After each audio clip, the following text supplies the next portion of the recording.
시편 이 30편은 다윗의 말년에 다윗의 이제 시인이 다윗으로 이제 학자들이 얘기를 하는데요. 다윗이 말년에 기록한 시로 알려져 있습니다. 그 말년에 이제 죽음을 앞둔 아주 노년기에 그의 삶을 되돌아보면서 하나님께 감사와 찬양을 돌린 시예요. 그러니까 여러분들도 지금 이제 시간을 쭉 돌려서 저는 가끔 그런 생각하거든요. 내 인생의 말기에 이제 그때 내가 어떤 사람이고 싶고, 그때 내가 어떤 말들을 남기고 싶고, 그때의 어떤 기억들을 이렇게 갖고 있고 싶은지 그런 것들에 대해서 이제 생각을 하는데요. 그의 삶을 돌아보면서 다윗이 하나님께 감사와 찬양을 돌렸다라는 이 시를 떠올리면서 읽으면서 여러분이 이제 여러분의 마지막 순간을 생각해 봤으면 좋겠어요. 굉장히 영광스러운 그런 마지막이 됐으면 좋겠죠. 사실 마지막이라기보다는 새로운 시작이니까요. 자, 그래서 그것을 생각하면서 1절을 한번 봅시다. 1절을 보면 주님께서 나를 수렁에서 건져주시고 내 원수가 나를 비웃지 못하게 해주셨으니 내가 주님을 우러러 찬양하렵니다. 자, 뭘 얘기하는 거예요? 과거에, 전에 적들이 판 함정에서 건지시고 적들이 나를 숱하게 나를 넘어뜨리기 위해서 나를 빠뜨리기 위해서 함정을 팠는데 거기서 나를 건져주셨고 원수들의 공격으로부터 나를 막아주셨습니다 하고 그 하나님이 행하신 일을 지금 기억하고 있는 다윗입니다. 그 하나님과의 추억을 떠올리고 있는 다윗이에요. 자, 2절을 보면 주 나의 하나님 내가 주님께 울부짖었더니 주님께서 나를 고쳐주셨습니다. 이렇게 고백하죠. 이것도 역시 마음 또는 몸에 들었던 이 질병을 기도 가운데 고쳐주셨음을 이제 추억하고 있는 다윗이에요. 지금도 이런 일들은 비일비재합니다. 그 병원을 이렇게 쉽게 접근할 수 있는 지금 시대에도 믿는 자들의 삶 가운데는 이런 고백들이 참 있어요. 정말 기가 막히게 하나님께서 기도하실 때 이제 치료해 주시는 그런 기억들이 있고 또 간절히 누군가를 교회가 한 마음으로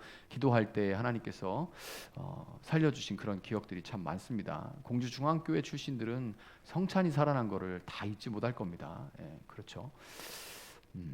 뭐 이제 모르시는 분들이 있겠지만 어제 일처럼 성찬이는 기억을 할지 모르지만 그때 목사들이 모여가지고 얼마나 울면서 기도를 했는지 몰라요. 근데 그 아이가 정말 그 종양 덩어리를 다 그렇게 하고서 건강하게 일어난 모습을 참 그때 볼 때 그런 추억들이 있죠. 그런 추억들. 근데 이게 제가 좀 아까 언급드렸던 지금 생각이 나서 얘기했던 그 성찬이 아이도 그런데 이 다윗도 그랬어요. 3절을 보면 주님 스올에서 이 몸을 끌어올리셨고 무덤으로 내려간 사람들 가운데서 나를 회복시켜 주셨습니다. 이 병이 작은 병이 아니었던 거예요. 그냥 그냥 이거 하나님 고쳐주셨다고 말하기가 좀 그런 애매한 그런 조그만 아픔이 아니라 정말 마음적으로 혹은 정신적으로 혹은 육체적으로 굉장히 죽음에 이를 정도로 혹은 죽음을 생각했을 정도로 차라리 죽었으면 좋겠다 하는 그 정도의 아픔을 겪었다는 것, 굉장히 심각했다는 것을 보여주는 거죠. 예, 그래서 이런 신앙의 추억이 다윗에게 있는 거예요. 자기일 수도 있고 혹은 자기가 정말 자기 몸처럼 아끼는 누군가가 너무너무 고통받아서 하나님 앞에 정말 간절히 기도했는데 하나님께서 그것을 회복시켜주는 이런 일일 수도 있습니다. 이런 추억들이 사실 신앙생활 하다 보면 자꾸 쌓이게 돼요. 이것은 정말 좋은 겁니다. 그런 추억들이 쌓여가는 것은. 자, 그래서 4절을 보면 주님을 믿는 성도들아 주님을 찬양하여라. 그 거룩한 이름을 찬양하여라 권면하고 있죠. 권면하는데 죽음에서 생명의 자리로 옮겨진 다윗은 신앙 공동체의 성도들을 향해서 하나님께 감사와 찬양을 돌리라 그렇게 했었어요. 그런 추억들로 인하여서 와 정말 하나님 살아계신다고 시퍼렇게 살아계신다고 오늘 청소년 수련회에서도 정말 그런 특강에서 이런 정말 하나님 살아계신 이야기들을 들었는데 정말 이렇게 하나님 살아계시니까 같이 하나님께 감사와 찬양을 돌리자 이렇게 했었던 다윗입니다.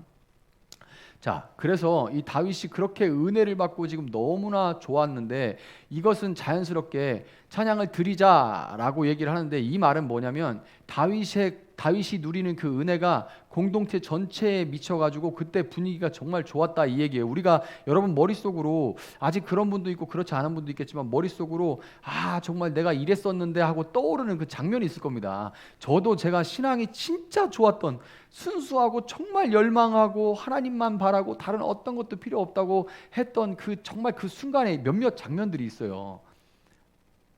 언제나 이게 내가 정말 돌아가고 싶다 하면 생각하는 그런 장면들이 있습니다. 왜냐하면 그리고 저 개인뿐만 아니라 공동체 전체가 그랬던 나로 인해서 그 영향이 미쳐진, 여러분 여기서 우리 교회에 지금 정말 필요한 일이긴 한데 한 사람이 미치는 사람이 하나 생겨야 돼요. 그러니까 교회가 잔잔할 때는 이게 은혜일 수도 있는데 이게 눌리는 걸 수도 그러니까 이게 아주 종이 한 장 차이긴 한데 이게 굉장히 잔잔한 걸 수도 있고 잠자고 있는 걸 수도 있습니다.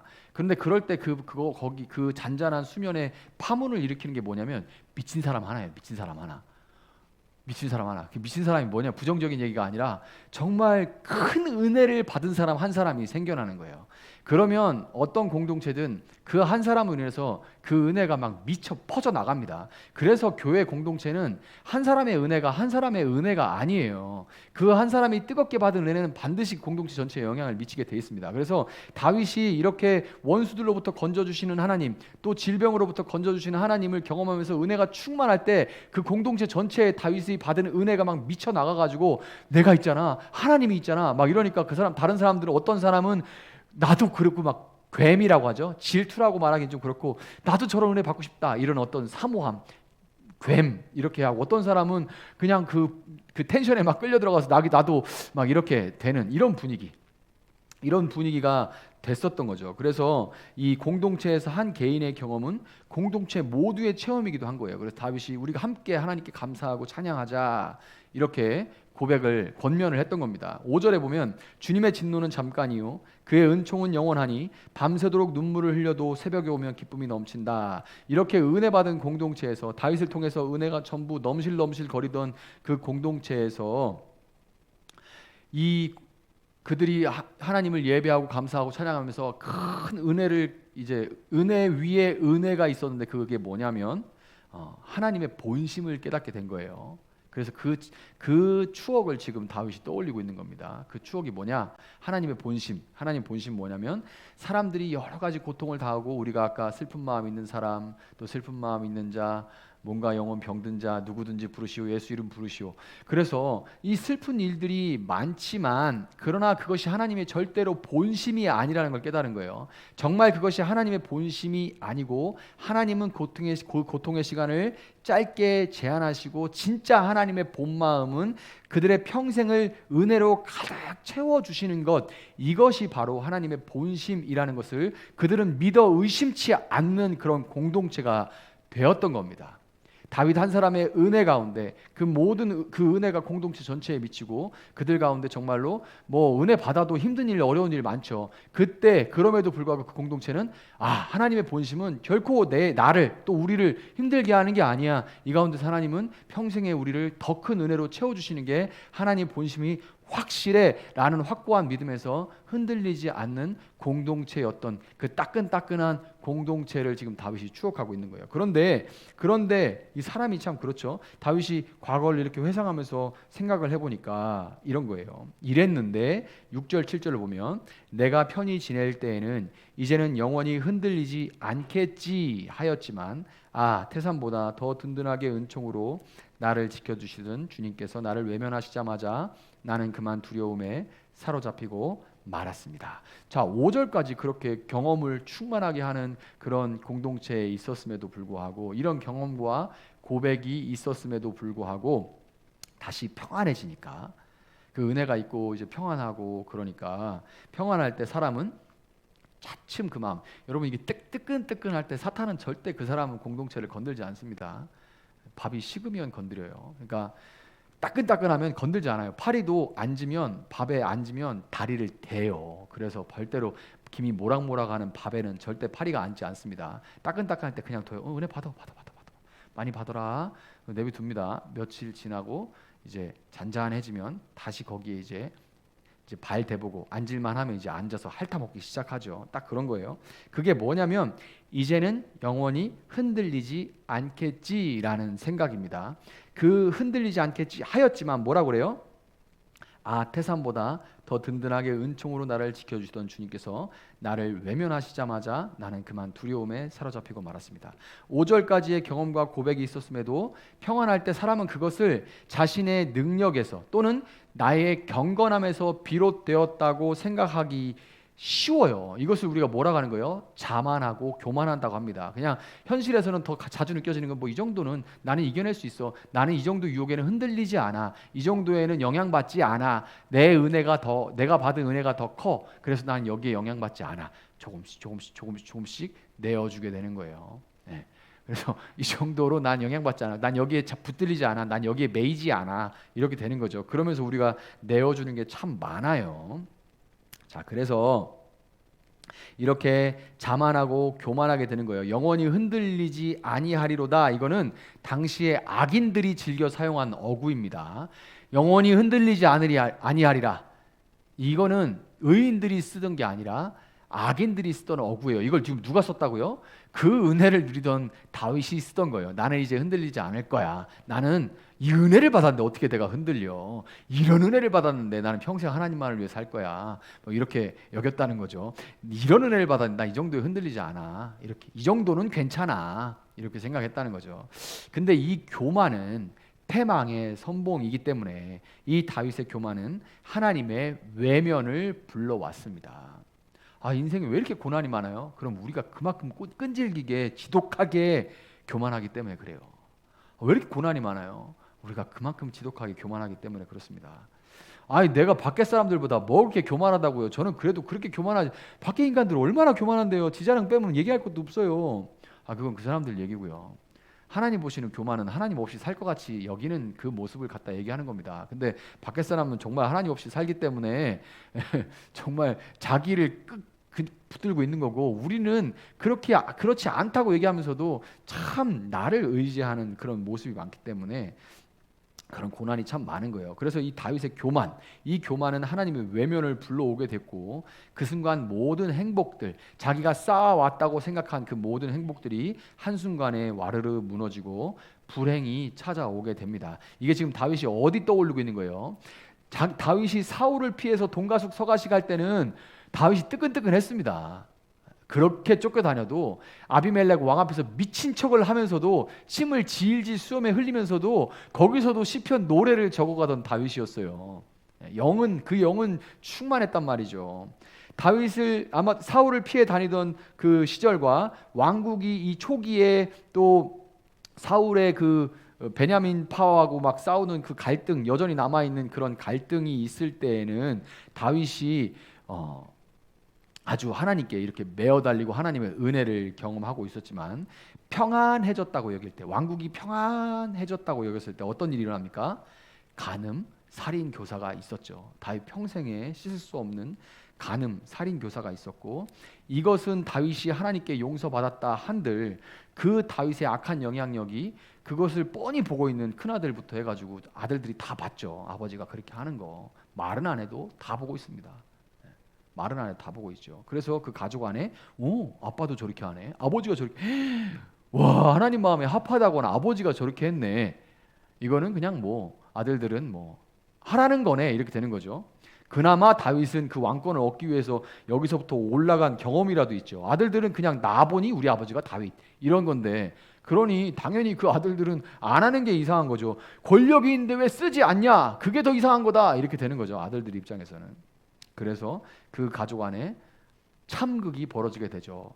이제 큰 아들이 여동생을 또 그래가지고 또 형제끼리 죽이는 일이 벌어지죠. 마지막에는 압살롬이라는 아들이 다윗을, 아버지를 배신하는 일까지 다 일어납니다. 이게 어떨 때 일어난 일이에요? 나는 영원히 흔들리지 않는다라고 얘기했을 때 일어났던 일입니다. 자, 그래서 여러분 5절을 보면 기쁨이 넘친다라는 표현이 있었어요. 아까 5절을 보면 개역개정에는 기쁨이 오리로다라고 돼 있어요. 기쁨이 오리로다라고 돼 있습니다. 그래서 기쁨이 오리, 기쁨, 이 행복은 주어지는 거예요. 행복을 이 현대의 문제가 뭐냐면 이 행복을 내가 만들어내는 어떤 업적이라고 여긴다는 겁니다. 이해가 가시나요? 행복을 내가 만든다고 하는 거예요. 소확행 이런 말, 그리고 이런저런 행복에 관한 말들이 다 중심에는 내가 있어서 내가 행복을 만들어낸다고 여기는 겁니다. 그리고 불교도 마찬가지예요. 마음 다스림, 마음 이렇게 해가지고 내가 내 마음을 다스려서 행복을 내가 만들어 간다고 여겨지는 거예요. 기독교는 완전히 방식이 달라요. 기독교는 행복이, 기쁨이 오리로다, 오는 거, 주어지는 거라고 여기는 거예요. 그래서 여러분, 세상과 우리는 다릅니다. 다른 종교에도 진리의 파편들이 분명히 있습니다. 물론 우리가 욕심 내려놓고 불교처럼 다른 종교처럼 그렇게 자기 수행하고 하는 거 나쁜 거 아니에요. 그런데 기본적으로 틀린 게 뭐냐면 모든 세상의 종교들은 내가 노력하고 해서 만들어 가는 겁니다. 그런데 우리는 기쁨, 행복이 하나님으로부터 주어진다고 여기고 믿는 거예요. 현대 긍정 심리학과 긍정의 힘의 문제는 행복을 자신이 만든다라고 보는 거고요. 그리고 그 행복 자체를 목적으로 삼는 데에 문제가 있습니다.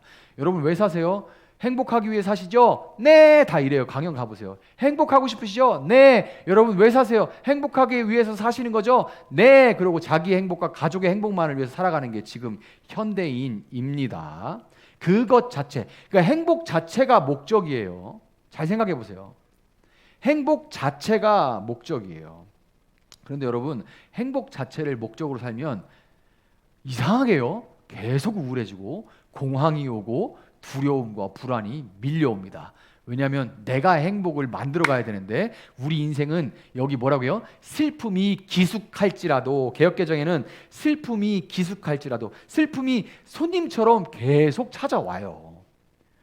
그러니 이게 손님이 계속 찾아오는데 그거 어떻게 못 오게 할 수도 없어요. 그러니까 자꾸 이제 나는 행복이 내 인생의 목적인데 막상 그게 안 되니까 자꾸만 불행하고 비교하게 되고 이런 일들이 벌어지게 되는 겁니다. 그래서 우리는 그냥 슬픔이 손님처럼 우리 인생 가운데 깃들이는 것을 그냥 손님이 올 수 있지라고 그냥 받아들이고 주님을 따르는 것을 목적으로 삼아야 됩니다. 행복이 목적이 아니고 내 인생의 목적은 주님을 따라가는 게 목적이고 행복은 그 길에서 찾아오는 거예요. 자, 여러분 그러니까 여러분 소확행이라는 말이 되게 맞아요. 뭐냐면 소확행은 그 의미는 맞아요. 내가 작은 것에서 행복을 느낀다, 기쁨을 느낀다 이런 거죠. 이용수 목사는 행복할 때가 언제야? 저는 밤에 누가 안 시켜도 가영이 방에 들어가서 자는 가영이를 이불을 덮어주고 홀랑 맨날 까고 자기 때문에, 그리고 턱을 2번 치는 것이 제 행복입니다. 다른 거보다 그게 난 너무 행복해요. 근데 이게 큰 행복인가요? 소위 세상에서 말하는 큰 행복인가요?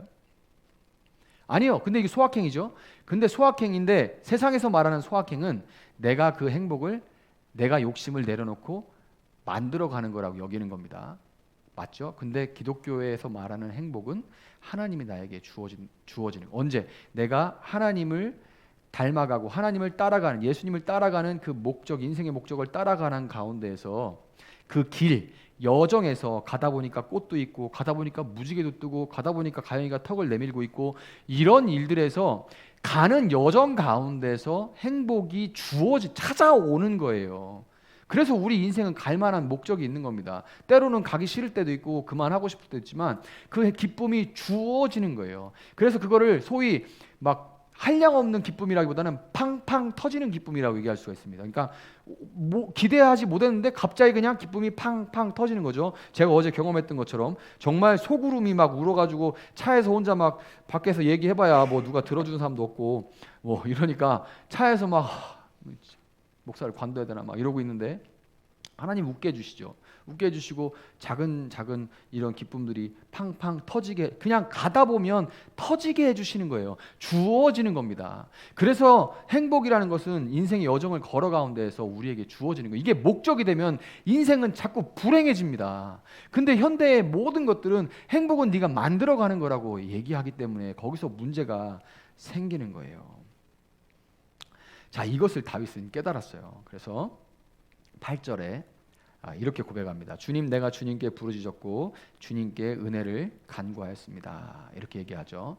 슬픔을 통해서 내가 교만했구나. 내가 이 내 능력으로 나의 그 경건함 이런 걸로 이 기쁨과 평안을 만들었구나. 영원히 이제는 흔들리지 아니하리라라고 여겼던 것이 교만임을 깨닫고 다시금 회개하면서 다윗이 기도를 하고 있습니다. 여기 부르짖음이라고 되어 있는 건 카라고요. 간구함이라고 되어 있는 것은 하나입니다. 둘 다 미완료 시제예요. 영어로 말하면 현재 진행형이에요. 그러니까 계속 기도를 반복하고 지속하고 있다는 것을 강조하고 있는 겁니다. 그러니까 8절이 얘기하는 것은 내가 부르짖고 간구합니다. 이것은 반복하고 지속하고 있다는 것을 강조하고 있는 거예요. 다윗이 그것을 깨닫고 교만했음을 깨닫고 계속 기도하고 간구하는 것을 반복하고 있다는 것을 강조하고 있는 거예요. 자, 9절을 보면 내가 죽은들 주님께 유익이 되겠습니까? 내가 죽어 구덩이에 던져지는 것이 주님께 무슨 유익이 되겠습니까? 한 줌의 티끌이 주님을 찬양할 수 있겠습니까? 한 줌의 흙이 주님의 진리를 전파할 수 있습니까? 이렇게 주님께 막 말씀을 드리고 있죠. 일시적인 기도가 아니라 지속적인 기도를 통해서 다윗이 다시금 깨닫는 것, 새삼 깨닫게 되는 게 뭐냐면 내가 죽지 않고 살아야 할 이유. 주님, 내가 죽는 것보다 내가 살아서 주님을 찬양하는 것이 낫지 않습니까? 한 줌에 내가 흙이 돼서 진리를 전파할 수 있겠습니까? 그러면 내가 살아있는 이유가 뭡니까? 내가 살아있어야 될 이유는 그 진정한 이유와 목적을 지금 다윗이 재확신하게 된 거예요. 하나님을 이 자리에서 예배하고 찬양하고 하나님을 따라가는 거. 아까 제가 인생의 목적이라고 했죠. 그 길의 여정이라고 얘기했죠. 그것을 다시금 다윗이 깨닫게 된 거예요. 그래서 여러분, 신앙이라는 것은 다윗이 처음에 과거를 계속 추억하죠. 과거를 추억해서는 신앙이 절대로 앞으로 갈 수가 없습니다. 신앙에 추억이 쌓이는 건 정말 좋아요. 정말 좋은 일인데 여러분, 신앙은 미안하지만 과거가 아니라 오늘입니다.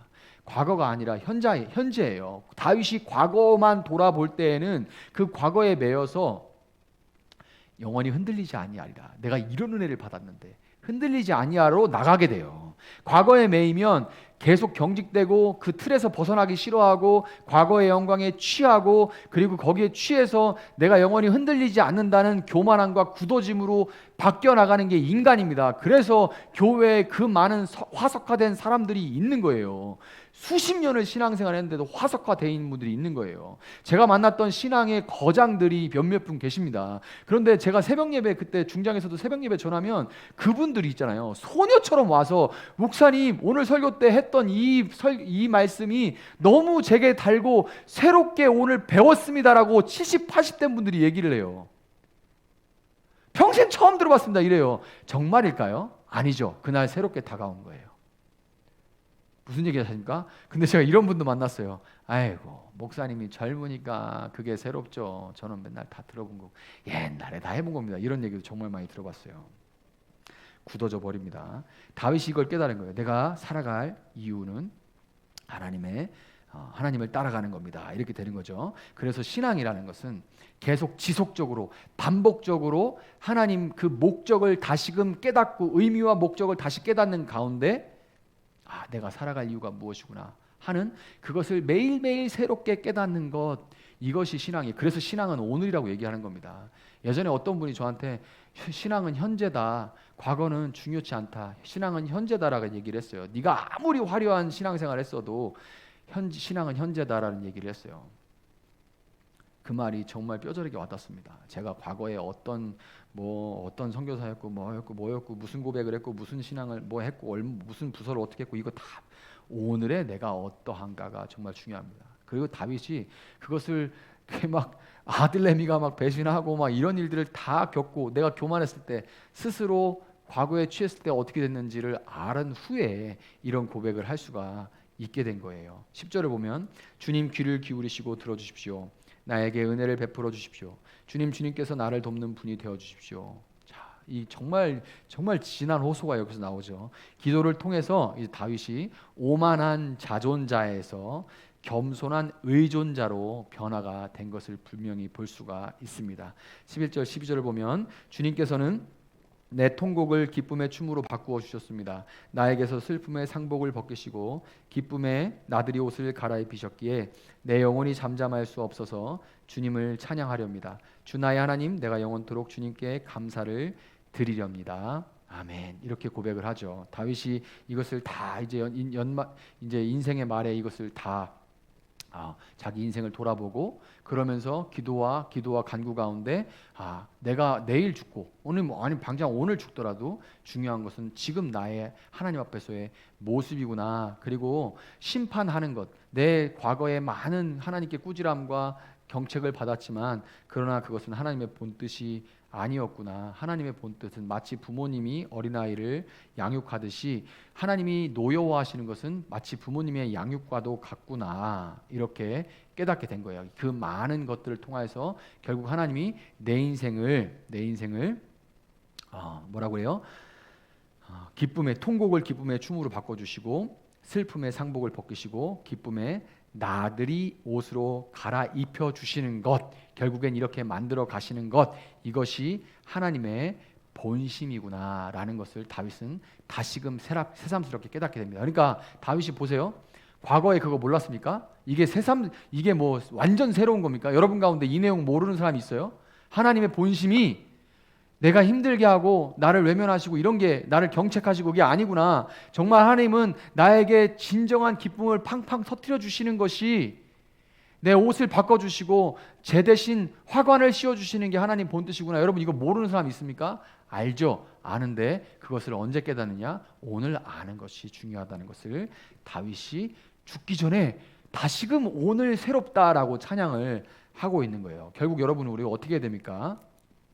이렇게 고백을 해야죠. 주님 앞에서 주님 제 삶은 통곡과 배옷 투성입니다. 그만큼 슬퍼할 일 속으로 울음을 울어야 하는 그런 일 좌절할 일이 참 많습니다. 하지만 당신이 행하신 놀라운 일들을 기록한 이 다윗의 고백을 보면서 주님께서 제 삶에서 베푸실 춤과 기쁨을 기대하면서 내가 오늘 다시금 하나님 앞에서 감사하렵니다 라는 고백을 드려야 할 줄 믿습니다. 그래서 어제의 신앙이 아니라 오늘 이 자리에서 하나님의 본심을 다시금 깨달으시는 기도와 간구함으로 현재 진행형이라고 말씀드렸어요.